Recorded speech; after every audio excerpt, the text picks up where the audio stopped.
We are so we're so fortunate here in the greater West Bloomfield area to have some of the most amazing high school athletes in the state of Michigan, and many would say in the country. We've seen many of them play on the national stage in collegiate football.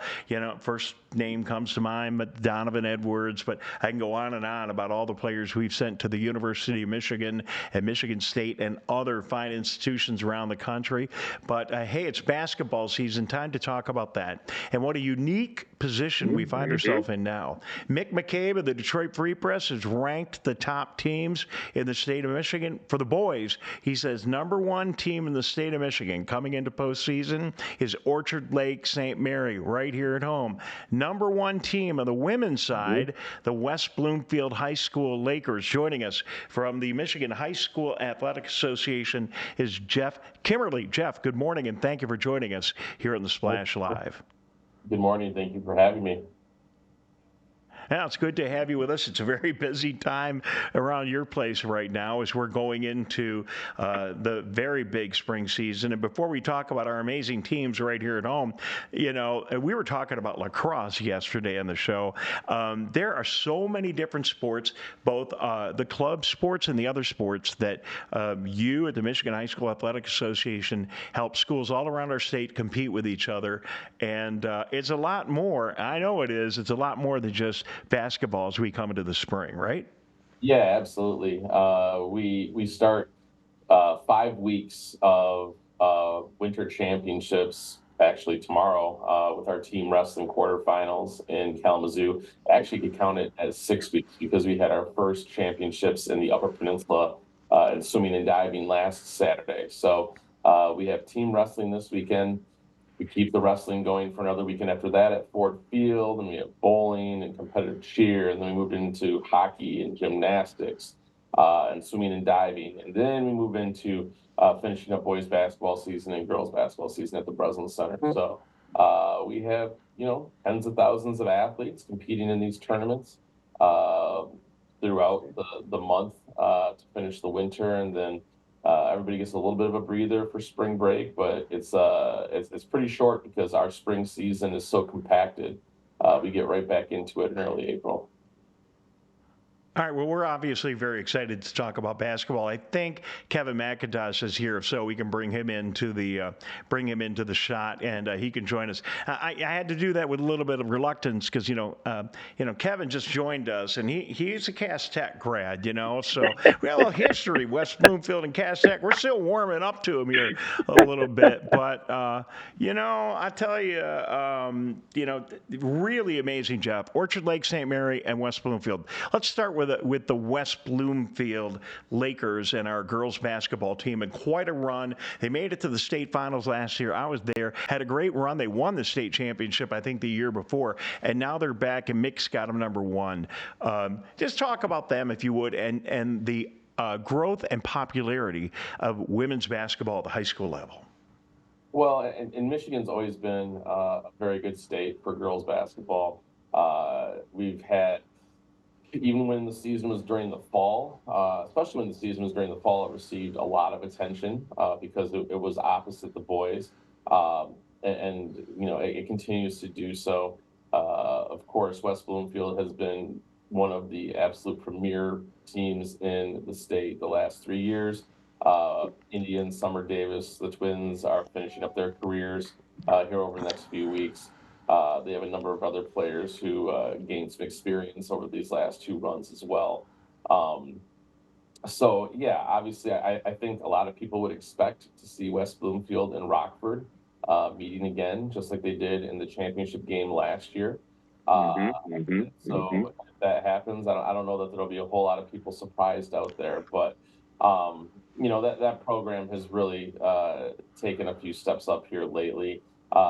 Girls basketball, just from a statewide level, continues to thrive, which is good news because you look at all the options students have now for things to do and things to play and other activities to be involved with in school. And like I said, even when it was in the fall, the last 15 years since it's been back in the winter, girls basketball in Michigan has been very strong. Certainly one of the best states in the country, I think. top to bottom, and we're looking forward to it. We finished our tournament series with the girls this year, and so it's going to be a great weekend at Breslin here in about 5 weeks or 4 weeks, I guess. Districts start in 2 weeks. So.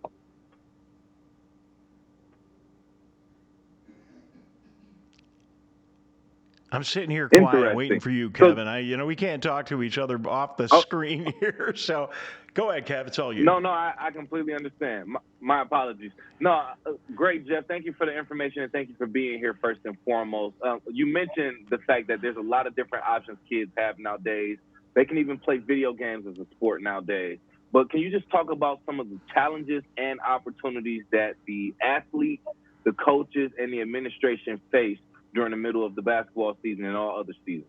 Well, our winter season especially, it's the long season.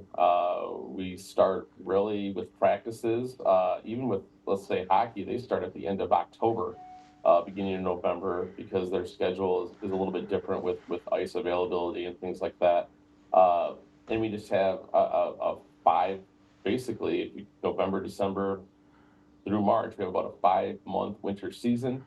A lot of times, teams in all of our sports will hit something of a mid-season slog, if you will, where things just kind of seem to slow down. It's felt different to me, at least, this season. Mm-hmm. I think because the warmer weather, even our friends in the Upper Peninsula said they did not have much of a winter up there. I was in Tawas yesterday, up on the Lake Huron shore, and they'd had snow storms maybe twice. So for me, just the warmer weather has made it seem like that kind of mid-season slump didn't happen this time around. But generally, that is a challenge. People get tired of being inside. Uh, People get tired of being kind of packed in close together. We get to February and everybody's a little antsy, and so they're looking forward to March. And that's where we're at right now. Our boys basketball districts start next week. Like I said, our hockey tournament's already going.